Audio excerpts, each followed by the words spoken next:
Mother-in-law. Almost 2 months ago, my boyfriend and I got into an altercation with his mother. Here's what happened. We were coming home from Walmart and we stopped into McDonald's to grab lunch for my boyfriend and I. We offered her something and she refused. Anyways, as we start heading back home, she grabs a French fry out of boyfriend's bag and hands it back to my 6-month-old. I went to hand it to him, and noticed the fry was very hot, and it cracked in half. He's still learning how to eat. So I tossed it out the window, even announcing it was fell apart. She states in a goofy tone that wasn't very nice, so I told her you can hand him another one that isn't hot, but she didn't. The next day we go to her house and she states that what I did was very rude and that it made her feel disrespected. She also brought up a joke my boyfriend made the same day. She was backing up in our carport and she bumped into something. He then made a joke, "Do you need me to get out and wave you?" and she laughed at it. I thought it was pretty foolish that she was getting upset, so I dropped my child off and went across the street to the convenience store. We talked about it and not even halfway I broke down and went back home. We live in a triplex, so his whole family lives in the building. I felt like it was all my fault and that I was in the wrong,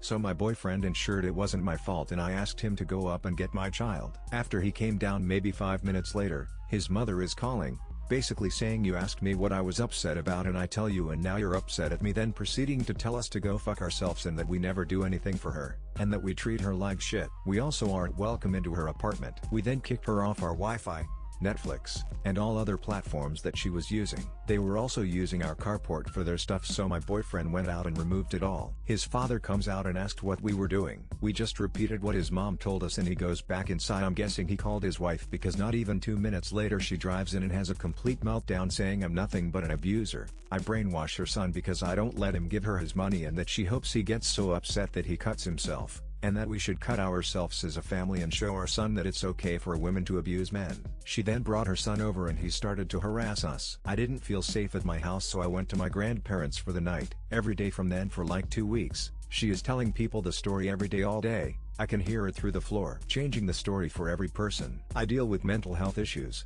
and she basically threw that in my face, saying that I'm not suitable to take care of a child and that I'm gonna harm my child, just like how I harm myself. I realize that hearing this stuff through the floor every day isn't good for me and my family, so we have a place to move into in October. She somehow found out about that. I did have to get a lawyer involved because her family started harassing me on Facebook, basically saying that I should cut myself, and that I'm a whore and a cunt. My lawyer sent them a letter and of course she bitched about that too. She hasn't really tried to contact us since, but basically blamed me for all of it. We got a month break of not hearing anything. Went on our trip we had planned for a year, and she started having a bitch fit cause we wouldn't give her a key to our apartment, in case she needed to get down there to flip a breaker and turn the water on. We had someone we trust to go over and do it when she needed. Like, there's so much more, but like, what are your guys' opinions on this? Like, thought, smiley face emoji.